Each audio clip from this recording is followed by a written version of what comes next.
કોઈને Mercedes gift આપે, સ્વાભાવિક રીતે કૃષ્ણા મેબેકમાં ફરવા વાળો માણસ હોય, લેમ્બોર્ગિનીમાં ફરવા વાળો માણસ હોય તો એ આપવાનો જ છે આવી ગિફ્ટ. અને એની પાછળનું એક રીઝન પણ એ છે કે એ જ્યારે ગિફ્ટ આપે તો એકદમથી જોવે કે આડોશ પાડોશ વાળા કે આની જિંદગી એકદમ બદલાઈ ગઈ, રહીશ થઈ ગયો અચાનક, કેવી રીતે? તો એમાં બીજા પણ ભોળવાય, પણ નેતાઓ સાથેનો જે ગરોબો આવ્યો છે એના કારણે હવે વિપક્ષને એક મોકો મળી ગયો છે. બિલકુલ, દરેક કૌભાંડીના નેતા સાથેના કનેક્શન સામે આવે છે અને કારમાંથી ભારતીય જનતા પાર્ટીના ખેસ પણ મળી આવ્યા છે.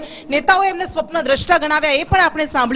અને આવા તો ભારતીય જનતા પાર્ટીના અનેક નેતાઓ ઉત્તર ગુજરાત અને મધ્ય ગુજરાતના નેતાઓ સાથેના તેના કનેક્શન સામે આવ્યા છે. ની ફરિયાદ ન હોવા છતાં પણ સરકારે પોતે પગલું લઈ અને સરકારે આ વ્યક્તિની તપાસ ચાલુ કરી અને સીઆઈડી ક્રાઇમે એની તપાસ ચાલુ કરી.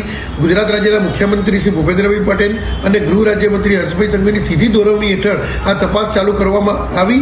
આ પ્રશ્ન છે ત્યાં સુધી મારે કોંગ્રેસને કહેવું છે કે તમે કોઈ બાબત બને, સરકાર પોતે પગલાં લે અને સરકાર જ્યારે આવા કૌભાંડકારીઓની તપાસ કરતી હોય ત્યારે માત્ર ને માત્ર આવી બાબતો ઉપર રાજકીય રોટલા શેકવા માટે અને પોતાની મહત્તા વધારવા માટે અને પોતાનું મહત્વ તો પોતાનું અસ્તિત્વ બતાવવા માટે જો કોંગ્રેસ આવા પ્રયત્નો કરતી હોય તો મને કોંગ્રેસ પર પણ આજે લજ્જા આવે છે. એટલે A to Z, B to Z તો હતું BZ, પણ આ તો A to Z કૌભાંડના આપની સામે પુરાવા આપું છું.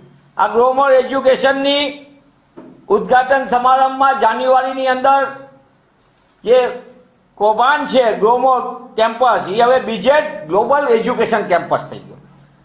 નાણાં કૌભાંડ કરવાના 6000 કરોડની લૂંટ અને એમાં CR પાટીલ ઉદ્ઘાટક તરીકે છે.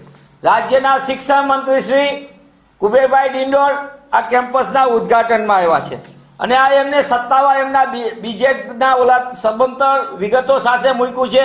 સ્વાગત સમારોહના ફોટા છે. એટલે કે તમે ગળામાં ખેસ ભાજપાનો નાખો અને લૂંટનું લાયસન્સ લો.